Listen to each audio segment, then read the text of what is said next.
All right. On Monday, I told you some states are looking very strongly at going in the direction of considering dropping mask mandates, either indoor at businesses and or in schools.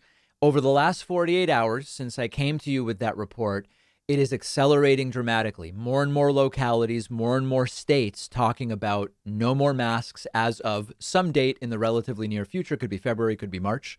And the question now is this the right time? Not everybody agrees that it is. I don't actually have an answer. And so anybody trying to read into whether I think it's time to end masking or not, I'm not completely sure. I think there's definitely a discussion to be had. Let's go through some of the news. WABC reporting. Indoor masking coming to an end in New York. Is it Hochul or Hochul? I never remember. Hochul expected to make an announcement Wednesday. It is anticipated that the governor of New York will announce the end of the indoor mask mandate in New York State on Wednesday, but the city mandate will remain in place. The state mandate requires masks to be worn inside businesses where vaccination status was not being checked. It is set to expire Thursday, and the New York Times reports that the governor will rescind it. Connecticut and New Jersey are already among a handful of states with plans to ease mask mandates in schools. The governor of New York has not made the same move. However, she held a call with school superintendents who believe an announcement is coming soon. The governor is expected to extend the mask mandate past its February 21st expiration and through winter break. Meanwhile, Illinois is expected to announce an end or rollback of certain mask rules. CNN reporting the governors of New York and Illinois are expected to announce the end of or a plan to roll back certain COVID mitigation requirements involving masks today. I already told you about New York. In Illinois, Governor J.B. Pritzker will likely announce Wednesday a path for ending the state's indoor mask mandate in most public places. There is also increasingly pressure in Massachusetts on the governor, Charlie Baker, to make some kind of off-ramp type statement. Many cities and towns already going in that direction.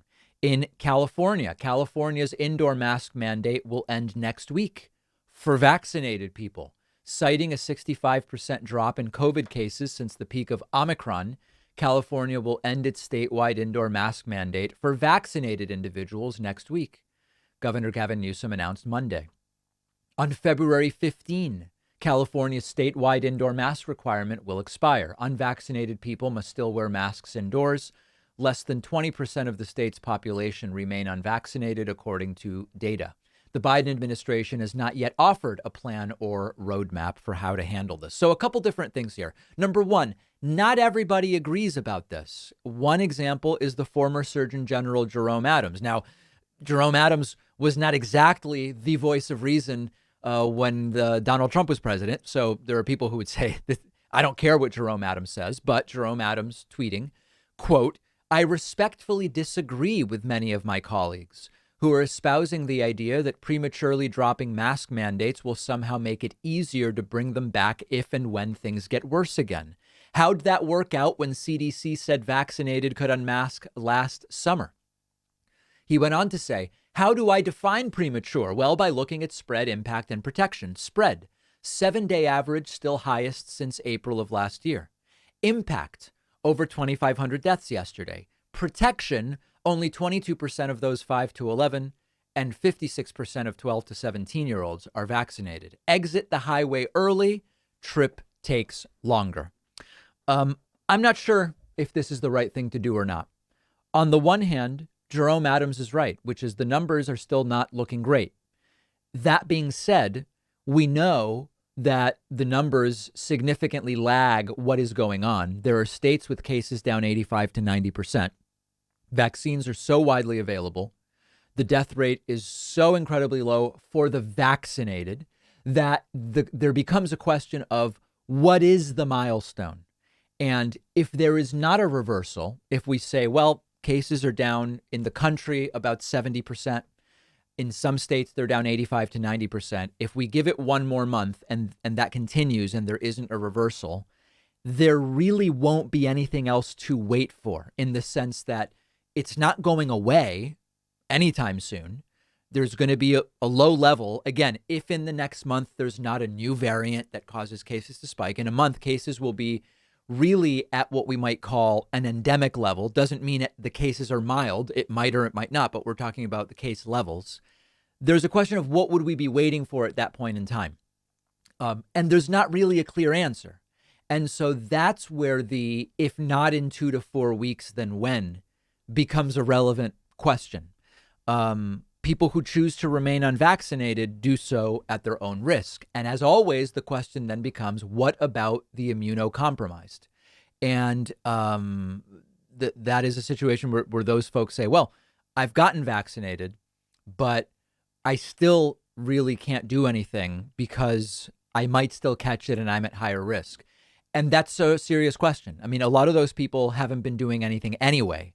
So it is a sort of chicken egg thing where if the immunocompromised folks that have been staying home all this time are already staying home, then what is the reason to delay ending the mask mandates for those who are not staying home? It's complicated. I'm going to admit that it's very complicated. But the question I keep coming back to is, if not in a month, then what is the milestone that we are waiting for? And I've not heard a good answer to that, which suggests continuing on with some of this stuff. The schools question is a separate question, particularly when in schools you've got a population that has a lower vaccination rate.